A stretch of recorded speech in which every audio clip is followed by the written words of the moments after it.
this is Charlie, and you're listening to Minor Rex. Today I'm joined by Joel and Michelle and Ariana, and today we will be talking about art. In some senses, we sort of talk about art every time, because I don't know about you, I've got a pretty expansive definition of what art is. I think books are art, films are art, music is art. It's not just pretty pictures in a museum. So I'd say most of what we have here at the library can be considered art in some way. The building's always full of art, whether it's the actual materials that we have or the exhibits that we have. I know that because our summer reading club theme this year is Reading is Art-Rageous, we have quite a few art-themed programs and exhibits here in the library and online as well. So we'll all be talking about some art that you can either find here at the library or that you can learn more about, that you can experience. Joel, would you like to start us off? Oh, sure. I recently encountered a documentary on our streaming app, Canopy, that you can sign up using your library card. It is a movie made, I believe, the exhibit happened in 2010, but it's a documentary about the exhibit of Marina Abramović, The Artist is Present, which showed at the New York City Museum of Modern Art. It's an incredible documentary about Abramović and her commitment to the style of art, of performance art. You know, it's not photography or anything visual. It's a new sense. It's not even, it blends all senses together, and it's all about the experience and the feeling of that experience. She's had a long history of decades of performance art, and she always pushes it to the limit, to the edge. She started out carving things under her skin and representing the pain. She also had an exhibit where she just laid down and screamed a lot, and basically you join in the moment of screaming. And she had other exhibits where she and a partner would literally run into each other. The thing to mention, though, that to take away the layers that might separate the viewer and the performer, she would often do this unclothed, so in the nude. And in this particular case, she and her partner would be running together, they'd be jogging towards each other, and they would literally collide, just to kind of represent sometimes the conflict that might happen in a relationship. So this is all incorporated into this documentary, but that's like basically the backstory. She's always been the avant-garde, pushing the idea of performance art, and it culminates in this Museum of Modern Art exhibit where she takes all of the different stages of her career and represents them with other models who are doing the things that she has done, I think maybe minus that cutting part at the beginning. But the ultimate pinnacle of the piece is of her sitting in a chair. Across the table is an empty chair. And people who view the exhibit can sit down in that extra chair and just gaze. They would just gaze at each other. It was just an incredible look at the power of the gaze and of the experience felt with a complete stranger. Even when you know nothing about the other person, there's things that do connect you. There's the sharing of space and the experience together, and how much that impacts both her and various people.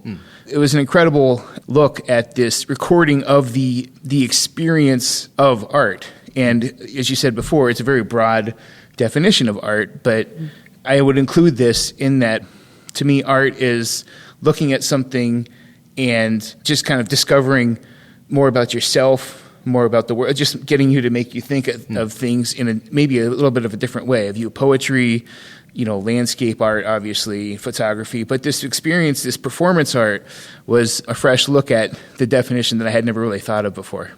So I would entirely recommend that Marina Abramović, The Artist is Present, on Canopy. It seems like an art documentary is a sort of ideal way of experiencing a piece of art, like a performance art piece, because unless you're there in the museum, the only other way of getting what that experience was like is to, read an article in an art magazine, which is just sort of clinical and impersonal. Or to listen to a podcast about it. Or listen to a podcast about it.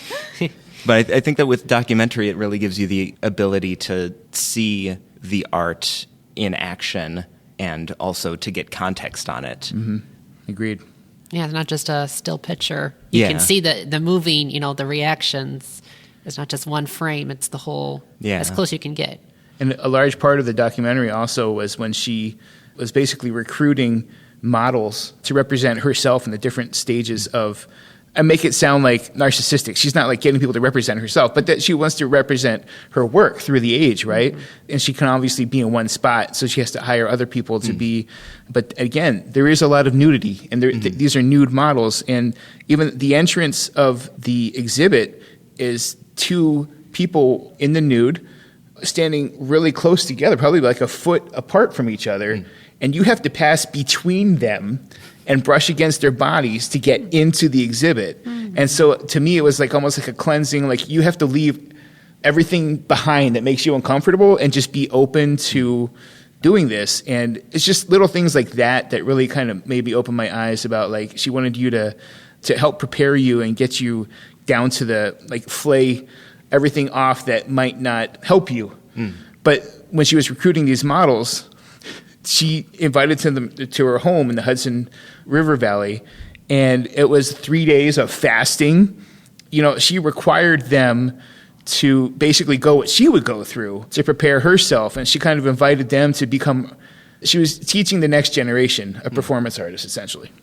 Did they show how the public reacted to it? I remember that whole, like what you were saying about the gays. I remember that being big. Like I thought that it went viral because I remember that video, like seeing it on YouTube and stuff like that. And did they show like the audience reaction? Because I remember like there were people who cried and some people who just laughed spontaneously. Some of the more impactful moments are just clip after clip after clip after clip of people sitting there. They could stay in there, I guess, for as long as they wanted to until like towards the end, and they had a 15-minute time limit. But during the movie, you're never sure when the cut is going to end. And it's like various lengths of time. But there's some people with tears streaming down their eyes. There's some people who put their hand over their heart. You know, part of the rules were you could not approach her or touch her or make any gesture towards her, but they were able to express themselves to her. And there's some very impactful moments where her former partner comes and sits down across from her, and in those moments she reacts and she'll like reach across. It's just, I won't spoil anything, but it's a really neat moment. But the people were impacted, and people would just come in and sit in that gallery, even if they weren't sitting in front of her. They would be on the sidelines, and some people would just come day after day after day after day watching this happen. They were so fascinated by just these people staring at each other, and so much being said without anything being said. I don't remember exactly the artist, but I know there was some other exhibit that was similar, you know, not staring, but it was to do with like Sleeping Beauty, where like a woman she had her eyes closed and different people would approach and they would kiss her. And I guess they had to sign an agreement beforehand saying that if she woke up, quote unquote, after you got kissed, that you'd have to marry her. So it just that kind of reminds me, you know, with the, you know, the hand touching or whatever, it just in that performance art to experience it. I think Shia LaBeouf did something similar too. So like, he had an exhibit called like I Am Sorry, where he sat in a room and he invited people to join him, and he would have like a prop or something, but they could interact with him in any kind of way, and he was totally silent. And I think sometimes he had like, I remember he had like a bag on his head that said like hashtag I Am Sorry. And it was like right after he had like a plagiarism incident. And so it was kind of him poking fun and creating like an art piece of himself. But the way people interacted with him, it was like a critique on our society and kind of like the way you react to, like when you're given the floor, what you would do. Yeah. Yeah, I think that a lot of the power of some of these performance art pieces comes from the interaction between the audience and the artist. With a lot of other types of art, you know, the artist is absent. And so you can say whatever you want to the painting, but if the artist is right there, then you have to sort of think about, you know, your body language and how you are perceived to others. That's a powerful thing for art to do. Well, there's just the question of presence. You know, going to a saying of one of the best abilities to have is availability. You know, it just speaks to the idea of just being ready and able to be present and to interact. And the presence versus the absence is a really interesting divide to explore. And you saw that on Canopy? I did, yeah. Okay. Yeah, Canopy is a great service that we have here at the library. As you mentioned, it's free to anyone who has got a Des Plaines library card. And it's a streaming video service, and a lot of what they have is art documentaries. So actually what I saw is also an art documentary that can be seen on Canopy. I think we've also got a DVD of both of these films in our DVD collection. But I think that it's a pretty interesting sort of comparison and contrast piece with the Abramović documentary. It's called Maurizio Cattelan, Be Right Back, Profile of a Subversive Artist. And there are some similarities between the two films because they're both about these kind of provocative performance artists looking back on their career on the occasion of a career retrospective exhibit at a prestigious museum. The comparison sort of ends there because even though they both kind of use some of the same techniques, I think a big part of Abramović's theme as an artist is like using your own body, especially in the pieces that involve like self-harm or, violence, implied violence. Maurizio Cattelan does something similar, but he's never the person sort of in peril. He'll remove himself from the artwork wherever possible. So one of his pieces was he duct taped his art dealer to the wall and sort of left him there until he passed out. So that's what we're dealing with. We're dealing with an artist who's provocative, but also has sort of an arch, wry sense of humor. And someone at the very beginning of the documentary says, he's either one of the best living artists or one of the worst. There's no middle ground with this guy. Actually, sometimes this documentary feels like a mockumentary because some of the things that he's put out there as art are just kind of ridiculous. At one point, somebody says his next couple works were about avoiding work. And so the title of the film, Be Right Back, refers to one of his early pieces where he got an exhibition in Italy, and he basically took the gallery, closed the door, put a lock on the door, and put up a sign saying, Be Right Back, and invited people to come and look at the sign. I think that a lot of the ideas that he explores are similar to the negative preconceptions that some people have about conceptual art and performance art. I think that there's a lot of skepticism popularly around, pieces of art where it's a happening instead of a tangible thing. And a lot of times the target of his art is like a critique of the art world and what you can get away with in the art world. So it shows one of his first pieces as being a mocked-up fake issue of a, at the time, very influential art criticism magazine. He just made fake versions with his own artwork on the front cover and placed them in bookshops around Italy.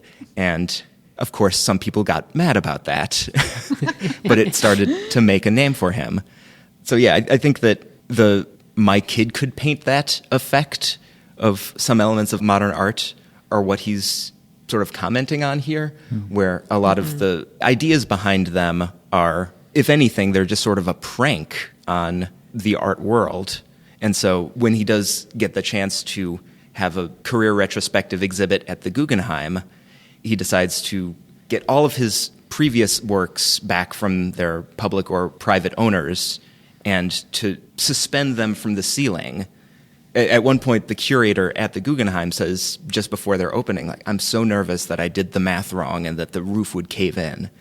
And the impression that I get is that Maurizio Cattelan is the kind of guy who would have loved that. He would have loved if the museum got severely damaged as a part of this artwork. It's mostly conceptual art that he does, but he also has a fascination with hyperrealism. And again, this is a bit of craftsmanship, but it's not his craftsmanship. So he will hire someone who makes wax figurines to make a life-sized, very realistic life-size figurine of a very culturally recognizable figure like the Pope or Hitler, and will put them in a strange, off-putting, and kind of controversial setting. So there was a life-sized Pope John Paul, and he was hit by an asteroid, and there was broken glass around.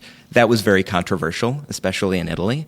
Another piece was a figure of Adolf Hitler, but in prayer, on his knees, sort of supplicated. Also, obviously, a very controversial figure, and not many easy answers in these, but they sort of provoke the viewer in different ways. But I should also mention that it's a very funny movie because, a lot of it is provocation, and he's sort of gleeful anytime someone takes the bait. Another one of his artworks was wax figures of children hanging from a tree in a public park. And obviously that's an upsetting visual, especially since it wasn't in a museum, it was a public work. And someone was so offended by it and horrified that he actually climbed the tree and started cutting the kids down, fell, and was injured in the process, and woke up in the hospital and was arrested for defacing public art. Well, I think it's funny because it almost sounds like, even though, like you said, like he hired someone else to create the wax figurines, or taxidermists. He's very big into taxidermy as well. But I think it's interesting. So it's almost like his mind is the art itself. Because it's like he's the one doing the juxtaposition and saying this is putting it together to say a certain thing. Yeah, like the actual physical object isn't necessarily the art. Like the idea is the art, but the figure, the actual tangible work that you could buy at an auction for hundreds of thousands of dollars, that's not quite the artwork. Like the artwork is the idea of it. Beyond the frame. Yes. There you go. That's a good beyond the frame. Yeah, it's interesting that he is detached, as compared to what Joel was talking about with the artist. She was so involved with her work, but with this one, he's detached and is almost like his own viewer of the art, seeing how it plays out. Mm-hmm. So that's interesting. Yeah. I think it's interesting, too, because it's almost like he's not taking, I think by removing himself in that kind of way, he's not taking his art too seriously. Mm-hmm. Like he's almost saying, like, this is my art, but it's also a joke. And then, like you said, like if the art pieces were to collapse, he would have found that hysterical. Right. Or that someone trying to intervene in his own art got injured in the process. Mm-hmm. I'm sure he thinks that is part of the art. Not a planned part, but like that's now a piece of what that art is about. Or another example is he invited several influential names in the modern art world to basically a garbage dump in Palermo and had cocktails and put a life-size replica of the Hollywood sign above them. But really, they were just hanging out in a garbage dump. So what's the art there? Is it the people who were invited, mingling and having a reception in a dump? Was it the garbage? Was it the Hollywoodland sign in the background? So yeah, I would recommend this to anyone who would go to a museum and, look at a banana duct taped to the wall and really consider the implications of that. Anyone who likes sort of the controversial side of art and the question of, is this art in the first place? I think you'd get a lot out of the documentary.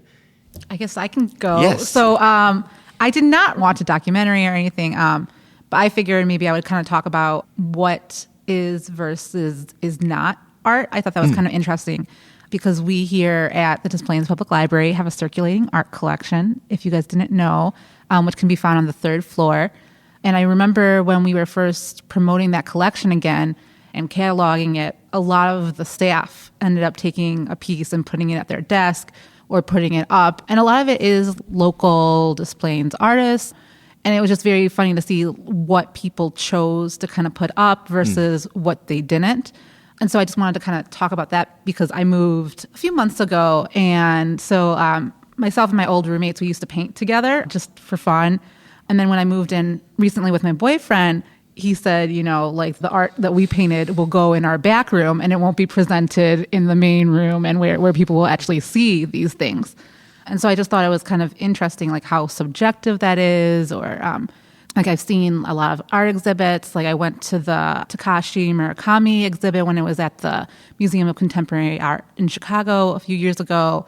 I went to the Andy Warhol exhibit at the Art Institute. And I remember I went there with my mom, and I remember my sister and I were also there, and we were looking at it. We really liked it. And then I looked at my mom. I was like, oh, what do you think of this exhibit? And she's like, I don't really like Andy Warhol. I'm not a big fan. But then we went to Monet, and she was, like kind of drooling over Monet. So I just kind of wanted to comment on like how interesting I found it of what people find is art versus is not art. Yeah. Or even some people, like you were saying, like if you didn't like make the art yourself, they don't necessarily consider it art, or they don't call themselves like real artists. Like I think of, and I don't know if this is more kind of music, but I listened to a lot of The Lonely Island when I was younger. And they're like these 3 guys who they do like mock rap songs. And they always call themselves fake rappers. And I was like, but you are a rapper. Like, I mean, you like created the rap song and you are doing it.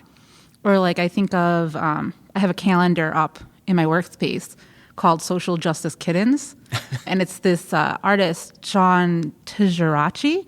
He has a book called Liar Town, USA, which we don't have here at the library just because There were some things that were a little saucy in it. But he does a lot of like satire. So like with the calendar at my desk, it's a picture of a kitten, and then he'll have like a quote, like usually a pretty liberal quote. And it does kind of look at like the ridiculous of it. Like there's a kitten on, and then on it, it has a quote that says like, "I drink the tears of my oppressor." There's something, and it is an actual quote from someone. But and it's funny because it's like no matter where you stand on the political spectrum, you still kind of laugh at it and just say like, "Oh, this is an interesting satire on kind of where we are." Yeah, an interesting juxtaposition of like the cute kitten.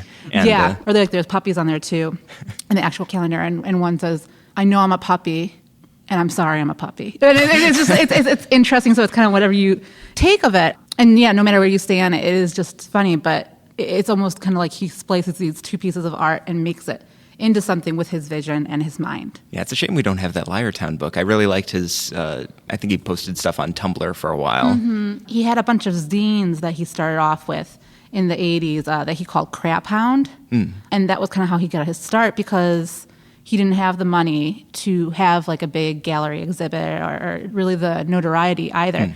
And so he would self-publish these zines, which then got put out. And if you guys aren't aware of zines, it's oftentimes like from writers, and they put together like pieces of art to create something, which I think also here we have like an online resource for like crafters called Creative Book. And I think they have a video on how to create a zine, or people who want to get into zines. So if that's something you're interested in, I would definitely watch the video as well. Yeah, that brings up a good point. We've got a lot of databases that are available from our website that you can use to experience art or to learn how to, make your own. So we've got, as you mentioned, Creative Bug. There's Artist Works, which has sort of guided tutorials from respected artists. There's the aforementioned Canopy with all of those documentaries. We got Biography and Context, for just a general information on some artists. Yeah, just for like an overview. And it also has like articles and interviews as well. Yeah. And all of that can be found from the resources tab of our website, dppl.org. So make sure you check that out as well. And there's also, Ariana was talking about the art in the library. I know there's a section on the website that actually shows the large installations and the artists and kind of what it means to the library. So you can check that out too. Yeah, we've got plenty of cool installations. Like I'm sure everyone who's been to the library remembers the books and pages and letters hanging from the ceiling. That installation, I forgot the name of the work. Skywards. Skywards. WORDS. It's just so visually arresting going up the stairs every time. It just kind of reminds you that, you're surrounded by art. Yeah, I feel like here in Des Plaines too, because I've worked at other libraries, and I feel like we put a lot of art on display. Yeah, a lot even of murals. Just like the murals that you can find on our website as well, or even there's like a statue on the 4th floor that you can see, like sculpture art up there, as well as we have some local art from local artists on the wall, I think on the 3rd floor and 4th floor. Through the Des Plaines Art Guild, Yeah, so I think we're very much incorporated in that, and we've done things where I think we're going to actually have like a chalk art exhibit. We're going to have a local artist come and actually draw something outside of our library. That's awesome. I know that at least one of my neighbors in Des Plaines has super great chalk art skills. I found this on, pandemic walks last year. Just 2 blocks away from me, there's someone who has multicolored chalk and a lot of talent. It's interesting, the artistic response, what people have created during the pandemic. We actually have an exhibit on the 1st floor right now of the kids and teenagers in District 62, where they've created, like on little postcards, their response to the pandemic in art. And it's interesting to see because some are very positive, like I get to take walks with my family. But then there's one where I think it just says like boredom or it's just like, it's really fascinating. No jet travel. Yeah. And that's called 6 Feet Up Art. Yeah. Yes. Up art. And if you don't catch it in real life, it'll be documented on Des Plaines Memory. All right. Michelle, would you like to go next? Yeah. So I guess I'll just preface. I watched a DVD. It's called The Story of Women in Art. The narrator is historian Amanda Vickery. And it was interesting because, to preface why I was interested in this, is I took an AP art history course in high school. And there was like this painting that we were studying, and it was by a female artist called Berthe Morisot. She was a 19th century Impressionist painter. And I remember she's like, oh, she's not going to be on the test. Don't even worry about her. Like, kind of like wrote her off entirely. And I was like, I wonder why. You know, like, I felt her painting was really good and it was neat. And I, just learned, just how little like historical women artists have been represented in different art books or even art museums. And so this documentary goes all the way back to the 1500s, where she was able to find these female artists who were actually pretty successful. The first one that she really kind of goes into depth is an artist called Sofonisba Anguissola. She was an Italian artist, and she actually, her father had asked Michelangelo if she could copy one of his drawings. And Michelangelo acquiesced the request, and, he was actually pretty impressed with her copy of the drawing. And she was later discovered by Philip II of Spain, and she became a court painter. So she was able to establish this really, good success, so much so that later on in life, the Flemish Anthony van Dyck, he was impressed and he was almost like copying her and, was really influenced by her. So I thought that was interesting that, you have this artist that even other artists were looking to her for inspiration, and yet not many people have heard about her. I thought that was unique. Another one she talked about was Élisabeth Vigée Brun. She's probably most famous for painting Marie Antoinette, the doomed French queen. And she had quite a number of successes other than just painting in France. She actually, during the French Revolution, she went all over Europe. So she went to Italy, Austria, Russia, Prussia, England. She went all over, and she was very successful, painting at the different courts and, being able to live quite a nice lifestyle. And then going back to the Berthe Morisot, I found her story fascinating because she was one of the mainstays of the Impressionist movement.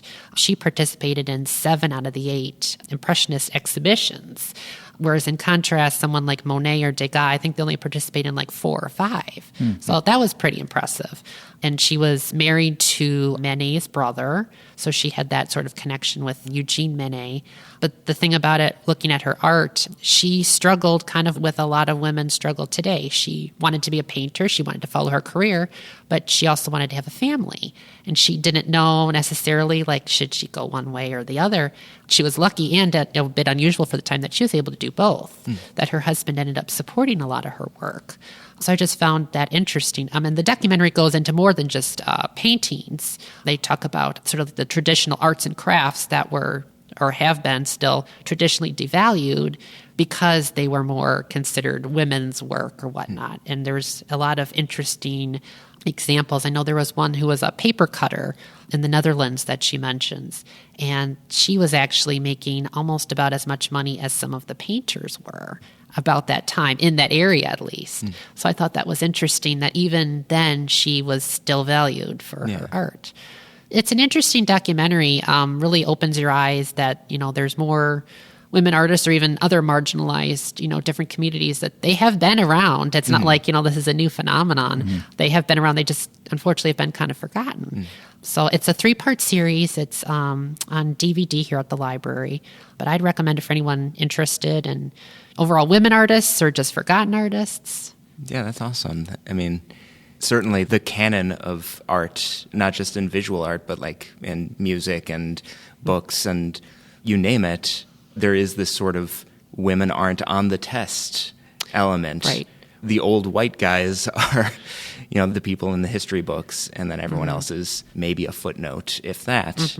Yeah, that's a tragic situation, and I'm glad that there is a documentary sort of shedding more light on these unknown or lesser-known artists. Yeah. So, too, a lot of much of what we see is based out of Western ideas of art, like that. When we talk about the old masters and whatnot, like everyone's just referring to Europe, essentially, and then we go to the Hudson River School and stuff like that. But I'd be more interested to find out what the rest of the world, art-wise. I've always been fascinated with the Northwestern indigenous cultures, the way that they made their poles and they had function. They weren't just artwork, but they are like visually arresting. Yeah. And the totems of and they've been appropriated, but I've always wanted to go and learn more about those peoples through viewing what the art, obviously not through my experience, but just like what it meant to them. Yeah. And how it was created. I did watch another documentary this was on Canopy.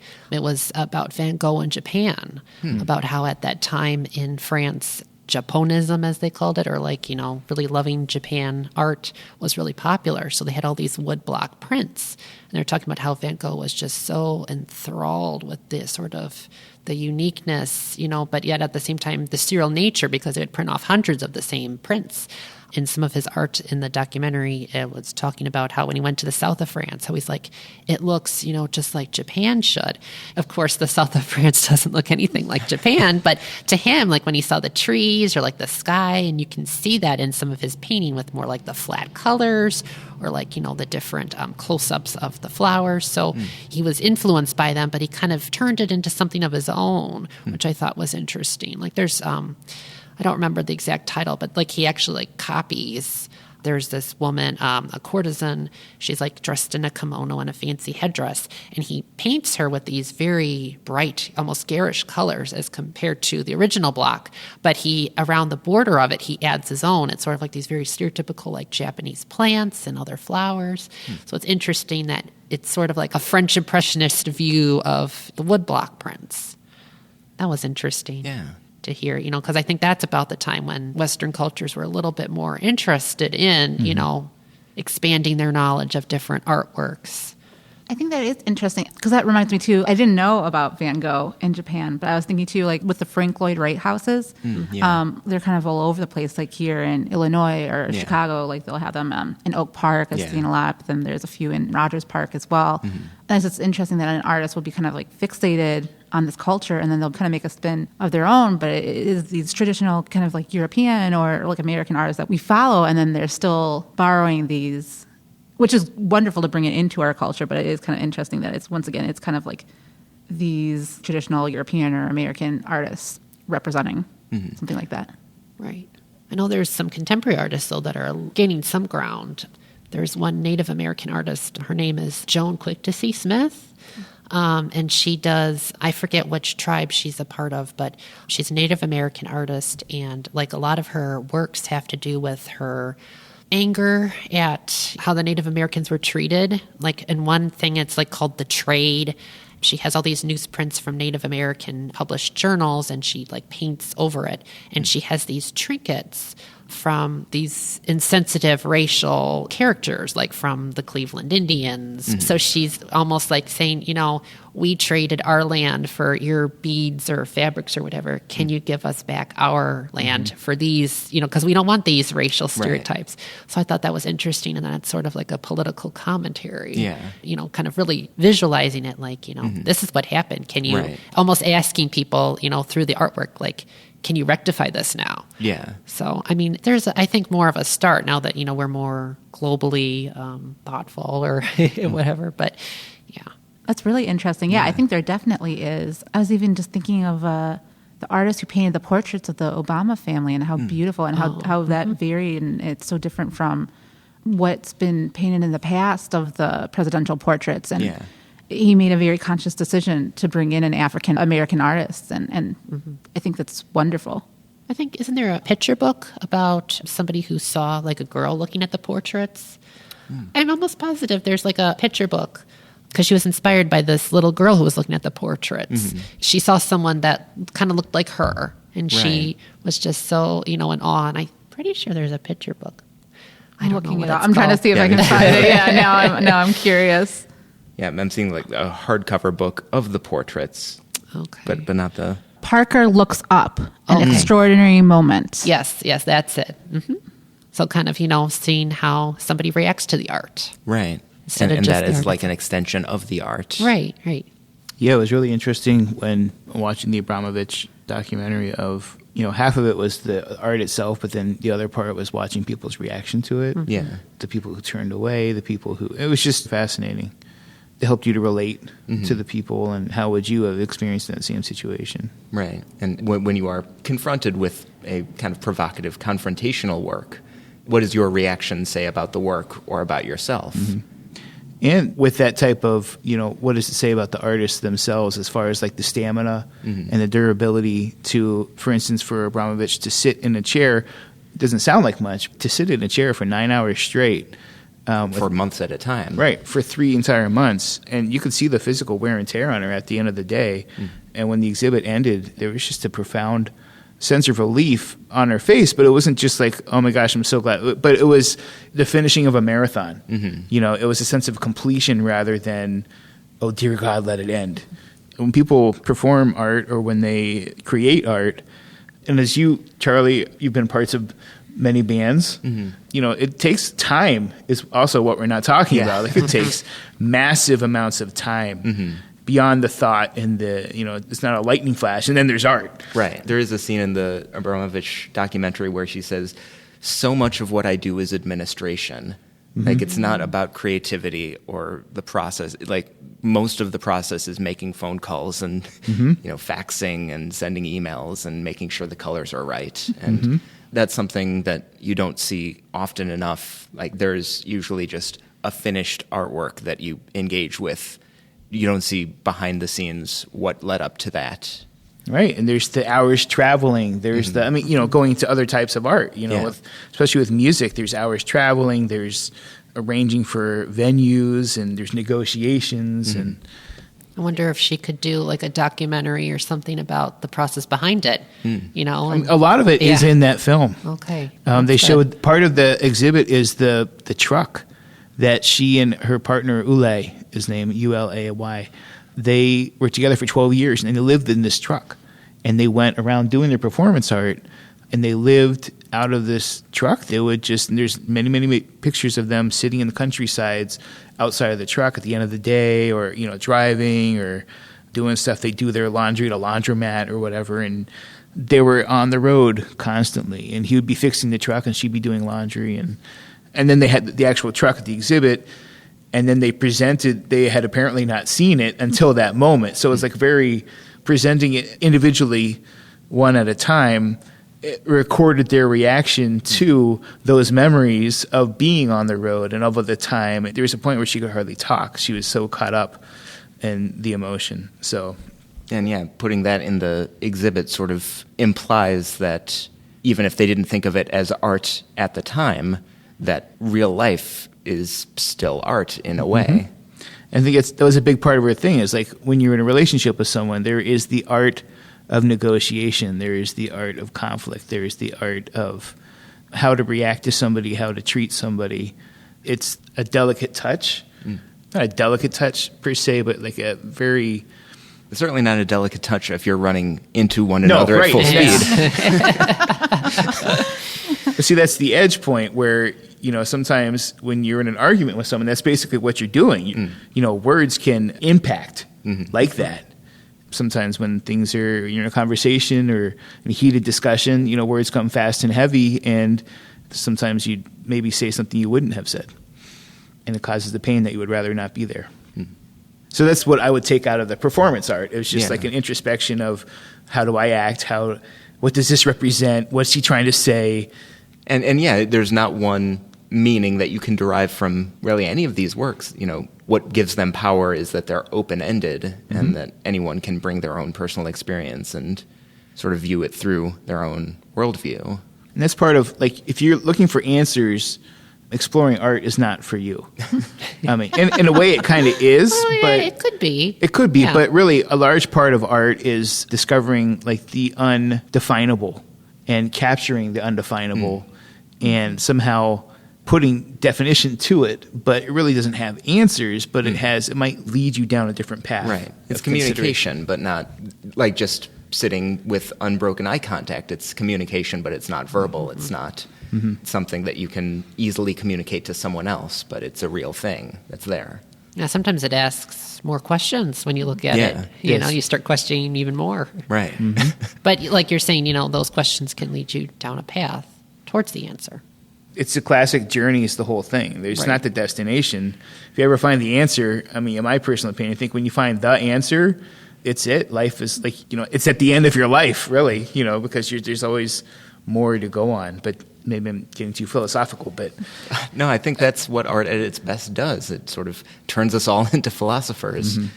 I saw a quote recently it was attributed to Plato, but It was also through the internet, so sometimes they can get Aristotle or Plato or even Leonardo da Vinci all confused. But the quote is regarding poetry, but it said poetry has more truth to it than history. Paraphrasing. But that's, to me, history, I'm learning more and more, being a lover of history, that it is one of the most not true things you can experience. What's so funny, I mean, just like all of it's so up to interpretation. So you're taught kind of like history is kind of, this is the way it's written. And so this probably happened, especially when it's something like more like the history books that you're kind of taught in school and stuff like that. But like as you said, like as you're finding out, like more of it is, it's just a continuous story. And that can almost be said about art too. Like I even think of my friend who was an art major in college. And one time I think someone she didn't know came over to her place, like one of her roommate's friends. And he looked through her portfolio and he started telling her every single thing that he interpreted about her art. Later on, like he asked her, he's like, "Oh, was I right at all?" And she's like, "Not at all." But she like it opened her eyes to it, and she liked that he was able to acquire something else from it, and that it is a continuous story, and that she too is finding out something different about her own art that she didn't think of in the beginning. My grandfather was an artist, and we have a lot of his works up in my house. And it's really nice to hear my dad's interpretation. Like he'll point to a watercolor and say, "Oh, I helped him. It's an abstract watercolor. I helped him name that, and he asked me what I should name it, and I whatever." But one of them is a really interesting piece. It's in a white frame, and it's a rectangle of wood. It's finished, but it has like a natural wood fissure in it. And my grandfather labeled it it was part of his series he had. First nature, then man, or something along the lines of that. First by nature, then by man. Basically, man took this natural piece of wood with a natural fissure in it and crafted it into a rectangle and polished it up and sheened it. But the thing about it is, it's in a prominent place in my house, and I find myself staring at it off and on. Like, what else what's behind this? What did he mean by this? And he passed, a couple decades ago. I feel like I'm getting, the more I understand the artwork of his, the more I can understand more about him, and by extension me, like where I've come from or where he was coming from, and I'm related to him. And so I think that art not only is it very universal, and it has like a lot of different interpretations, a lot of different people, but it also has a very personal connection. As you alluded to, one person might completely think of it 180 degrees away from what someone else interpreted. And I think that's maybe the pain, but also the beauty of art, that everyone has their own, not only just story to tell, but their own interpretation and their own opinion about it. And they're all valid. Yes. There's no wrong answer. So not only are there no answers, there's no wrong answers. Yeah. Art is very emotional, and I think that's what you kind of mean about how the poetry, it's more history than history itself, is because you're connecting with people on that emotional level. You kind of are able to experience what they're feeling inside. And that's kind of what art does. Even like you're saying, even if it isn't quite the same emotions, it's still, you're still experiencing kind of these shared universal emotions. Yeah. It's a basic level of humanity. Right. That is being touched. So there are people who would say, getting back to Ariana's question, is it art, is it not art? Is there anything that is not art? If it doesn't have a frame around it. Like, suppose someone recently cut a lawn, like you walked through it and then you tracked in some grass clippings. Would that be art if you looked at it on the floor? If you say it is. I'm just wondering, like, what? No, it's whatever you want to define art. So yeah, in a sense, that in certain people's minds, nothing is not art. Double negative there. Because you might not call it art yourself. So some people might argue that it's the intention behind the art, but whose intention is it either? You know what I mean? Like, because you may have tracked this in and then you would see it and you're like, oh, this is just grass and dirt on my floor. But then I think I recently came back from a vacation. We were staying with a couple who had a 3-year-old kid, and we went to the ocean, and we're sitting there on the beach, and she's just playing with the sand, or she's just doing things that her imagination is running wild, and she sees things out of objects that we never would have seen ourselves. So it's like whose intention and whose perspective is the art. Yeah. There is a film that I alluded to the title of earlier, but there's a movie called My Kid Could Paint That, another art documentary that came out maybe 15 years ago or so. I'm not sure if it's in our collection, but it's quite good. I saw it several years ago, and it's about, I think, a 3-year-old abstract artist. You know, she sort of goes viral after some local human interest stories on the news would say, you know, look at this 4-year-old girl who's fetching hundreds of thousands of dollars at auction houses. And, of course, the pushback to that is, my kid paints and we put it on the refrigerator, but we don't think she's the next Picasso. And because the art world had sort of taken on her work as something to take seriously, it raised the question of, when are you a proper artist? Is it her intent, or is it her parents' intent? Or are her parents acting as like the stage parents, sort of foisting her on the stage when she's just having fun with the canvas? And of course, the film doesn't answer any of those questions, but it raises them. Mm-hmm. That is interesting. I mean, I don't know. Like, should we? Because then that's a whole other ballpark. Because one would say, almost kind of like Joel was saying, where it's like, it's when you have the answers that the ending comes. So it's like it's setting those limits on things that I think almost say, not that it's saying that it's not art necessarily, but it's saying that it can't reach the potential that it can, or, you know, I mean, it's just, you don't want to ever put limits on something. So I think you're right about the stage parents, but sometimes it is just being in the right place at the right time. Like I even think of all these artists who spent their whole life making art, or in some capacity where it was similar to these other ones. And it's just, a lot of it is kind of right place, right time, who you know, or not stopping yourself or putting any kind of limits on it. And, you know, the instinct to art, I think, is just sort of a human thing. People like creating. It feels good when you make something. Mm-hmm. I think that with the artist in My Kid Could Paint That, it's the same impulse as you would have, like, if you're playing with a coloring book, but since her parents gave her oil paints and a canvas, then that sort of puts it into a different realm, or does it? And then it leads to the question about the art, like, well, kind of what gave them the authority to pick and choose what's good and what isn't, you know, because everybody's tastes are different. Yeah. So it's interesting questions about that. Yeah. You know? And what's the line? Right. Where do you cross the line? Mm-hmm. Maybe another Maurizio Cattelan piece would be good to drop in here. He once had an exhibit where he broke into a museum across the street and stole another artist's exhibition and put it in his own, and was arrested in the process of it. So whose art is that? Is it a shared artwork? Is the idea of theft enough to make that a different work of art? That's starting to get into performance art territory. Yeah, it is. Or is that just being a jerk? Well, maybe both. There is an argument to be made for that. Yeah. It's hard, because I also think of, I guess we can tie it into art, but I think of this one hacker. He had applied for a job at a bank, and he had said, here, I got all these people's information that I got just from hacking, and this is why you need more security, and this is why you should hire me. And I can't remember, maybe it was a bank, or maybe it was Google or something. But instead, someone did get hired that way, but another person had tried the same thing, and they got arrested. So it's kind of like, where is it art, or where is it a performance piece versus where is it taking it a step too far and making it illegal? Mm-hmm. Yeah, where does the boundary of law fit on top of art? Is art above law? I mean, does it go back to intention, or because couldn't someone just lie? Mm-hmm. Not to sound anarchist or anything. Well, no, there's a lot of art that's just kind of openly, proudly controversial and provocative. A lot of it does seem to be trying to find where that line is and what's a transgression of societal norms. And even if it is a transgressive, is it still okay?